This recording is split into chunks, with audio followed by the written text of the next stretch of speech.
Kalau Anda baru mulai merintis bisnis travel agent dan ingin menyusun paket wisata ke mancanegara, mungkin ini terdengar rumit. Tapi Anda jangan takut dulu. Anda nggak harus langsung jago. Tapi penting banget loh untuk tahu langkah-langkah dasar dan perencanaan yang matang. Dari sini pasti Anda bisa menyusun paket wisata yang menarik dan kompetitif.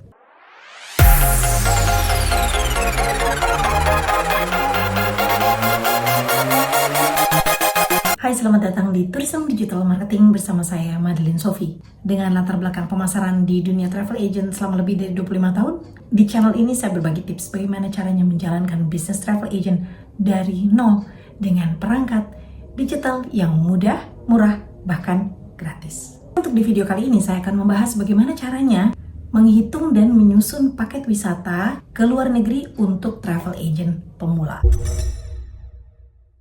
Kita mulai dari langkah yang pertama. Anda harus mempelajari destinasi. Mungkin Anda pernah berpikir, aku belum pernah ke Jepang, tapi klien minta tur ke Jepang. Saya harus gimana dong? Apa saya harus survei terlebih dahulu? Enggak ya. Anda nggak harus mengunjungi destinasi tersebut untuk mengetahui seluk-beluknya.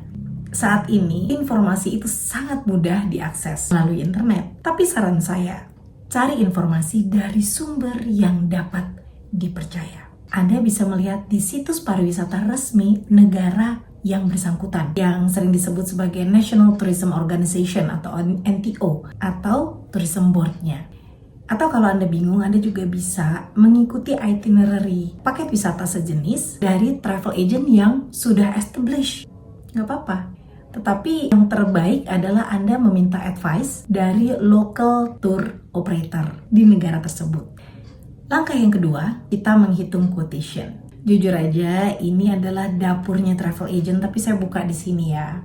Jadi di dalam menentukan harga produk, Anda harus membuat quotation. Di dalam membuat quotation, Anda harus mengerti komponen-komponen di dalamnya. Ini saya berikan tabel yang biasa digunakan oleh travel agent, yang biasa digunakan saya juga. Coba kita lihat komponennya. Komponen yang pertama ini adalah tiket pesawat. Untuk tiket pesawat ini, kita harus mencari harga berdasarkan destinasi atau titik kota tujuan di negara yang bersangkutan.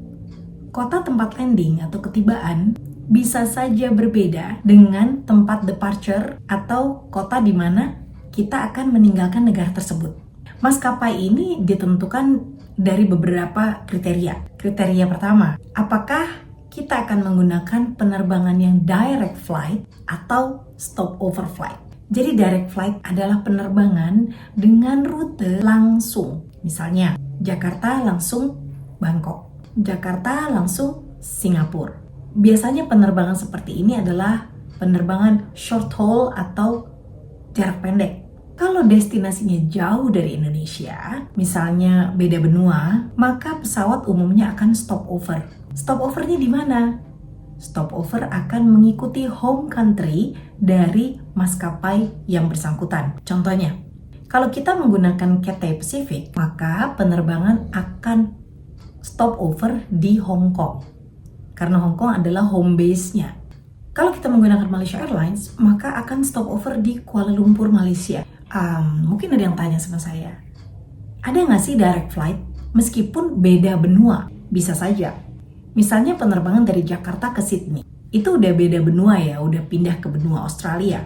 Tetapi Qantas itu terbang langsung dari Jakarta ke Sydney dengan jarak tempuh selama 6 jam 45 menit. Kriteria kedua, ini berdasarkan dengan budget. Kalau Anda ingin menggunakan maskapai yang murah, Anda bisa menggunakan low cost carrier seperti AirAsia, Thai Lion, atau Scoot. Nah, kekurangannya biasanya penerbangan low cost ini tanpa bagasi. Jadi kalau Anda mau pakai bagasi, Anda harus tambah bayar.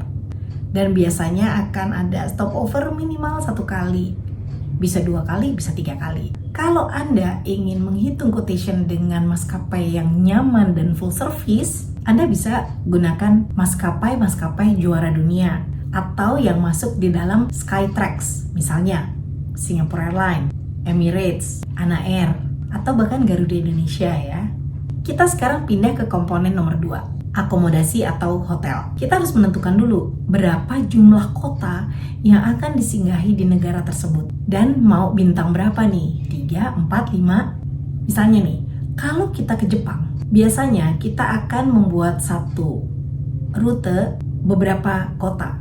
Misalnya Tokyo, Kyoto, Osaka. Kalau kita membuat wisata ke Australia, biasanya itinerary-nya akan mencangkup Sydney, Melbourne, Gold Coast, Brisbane. Kalau ke Amerika, misalnya ke pantai barat, masuk Los Angeles, ke Las Vegas, kemudian terbang meninggalkan Amerika dari San Francisco. Nah, nanti di setiap kota kita akan menggunakan hotel dengan kondisi seperti apa. Harga hotel bisa berdasarkan lokasi. Misalnya, Anda ingin memilih hotel dengan lokasi di area perbelanjaan atau pusat keramaian. Atau Anda memilih hotel yang penting memiliki pemandangan yang cantik. Entah dia di pantai, di gunung, sungai, atau puri gitu ya. Nah, biasanya ini di luar kota. Lokasi-lokasi cantik ini atau lokasi yang di keramaian ini biasanya harganya akan mahal. Meskipun dia hanya hotel bintang 3. Hotel bintang 3 harga bintang 5. Kebalikan dari hotel yang bagus, tetapi lokasinya ada di suburb, harganya bisa jadi harga bintang 3. Nah, kemudian harga hotel berdasarkan fasilitas. Kadang kita harus memilih hotel yang berkapasitas besar, karena misalnya kita mau mengadakan rapat juga di hotel tersebut. Karena kalau hotel-hotel yang biasanya hotel kecil itu tidak punya meeting room. Atau Anda juga ingin memilih hotel dengan fasilitas yang ekstra. Misalnya hotel dengan lapangan golf atau hotel yang memiliki all suite room. Tidak semua hotel-hotel mewah ini harganya mahal juga. Kadangkala mereka punya harga khusus untuk travel agent. Kalau tadi hotel bintang 3 lokasi ramai harganya jadi bintang 5, atau fasilitas bagus tapi di luar kota harganya bisa bagus. Tapi kalau Anda mau dua-duanya, hotel bintang 5 dengan fasilitas bagus tetapi di dalam lokasi yang areanya luar biasa ramai, pusat perbelanjaan, yaudah, berarti Anda akan menggunakan harga sultan. Lanjut ke komponen 4, konsumsi atau makanan. Anda harus hitung berapa kali Anda akan menyiapkan makanan. Di dalam paket wisata, biasanya ada yang menyediakan sarapan saja. Ada yang menyediakan full board. Full board artinya 3 kali makan dalam satu hari.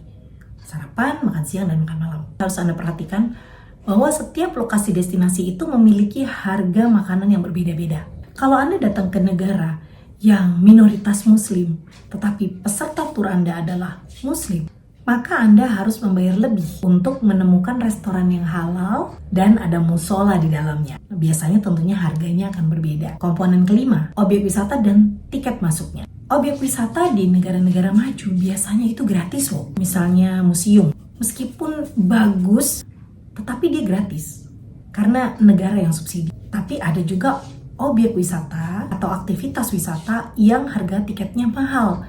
Contohnya kalau masuk Disneyland, Universal Studio, atau pertunjukan. Komponen keenam, transportasi lokal seperti bus dan driver, juga local guide, ini juga harus Anda pertimbangkan.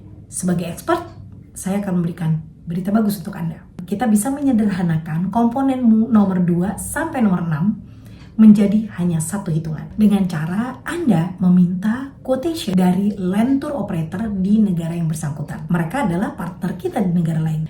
Mereka akan memberikan harga, penawaran, atau quotation sesuai dengan apa yang Anda butuhkan. Jadi Anda tinggal sebutkan aja berapa jumlah peserta, kapan Anda akan pergi, apa saja acaranya, berapa lama durasinya, mau berapa kali makan, ingin makanan yang halal atau bebas aja. Bahkan Anda juga bisa menanyakan mengenai kondisi dan musim di negara tersebut. Nah, hal ini tentunya berkaitan dengan wisata ya. Misalnya cuaca ekstrim di Jepang.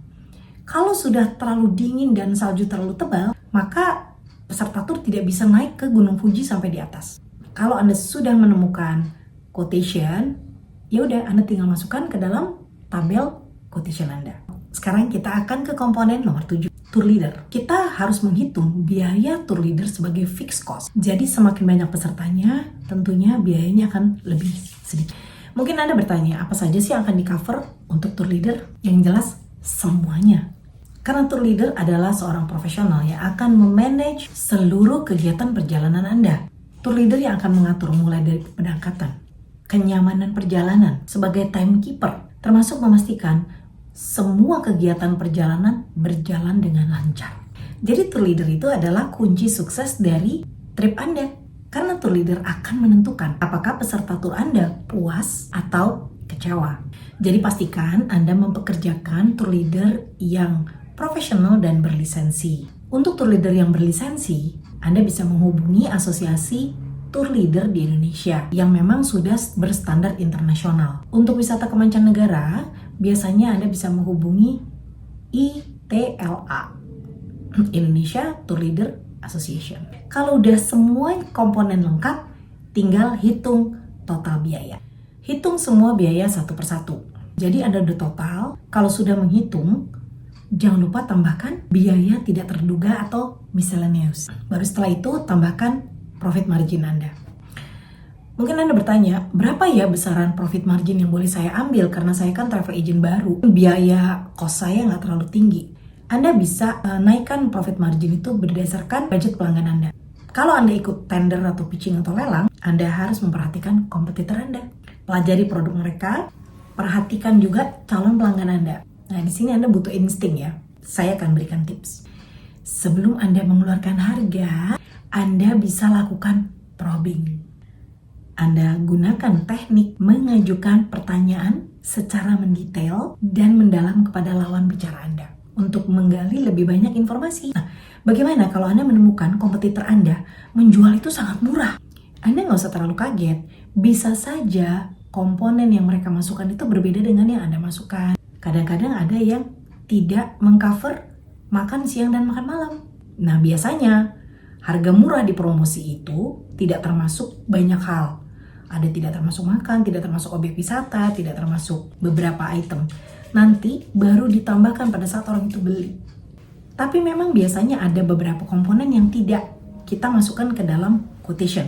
Karena kemungkinan peserta tur itu sudah punya atau sudah tidak membutuhkan lagi. Misalnya, visa. Ada peserta tur yang sudah punya visa atau paspor. Jadi, visa dan paspor biasanya tidak masuk di dalam perhitungan quotation kita.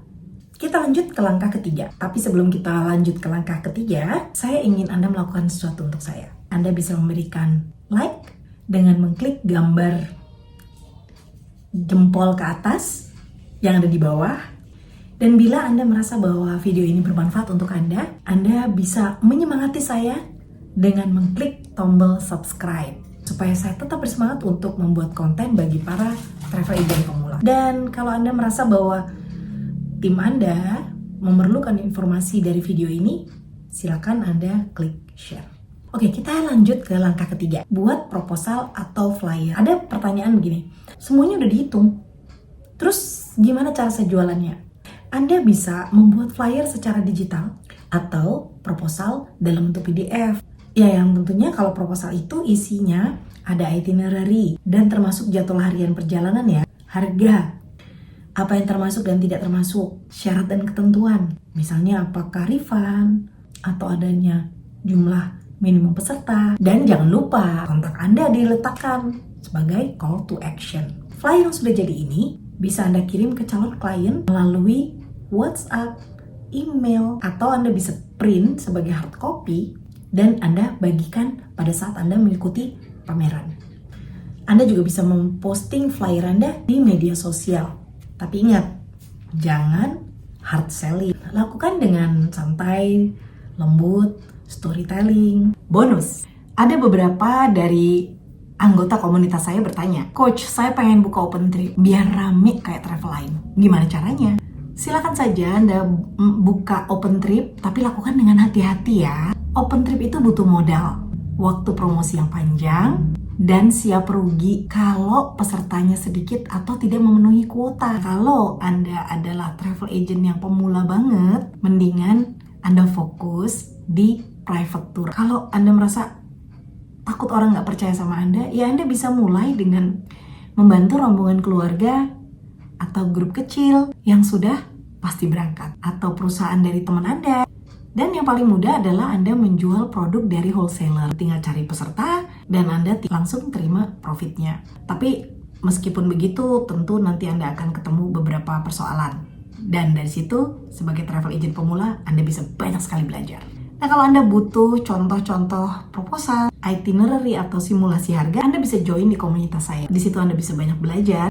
Anda juga bisa kolaborasi dengan banyak teman-teman di sana. Silakan untuk join, Anda bisa klik link yang ada di deskripsi di bawah.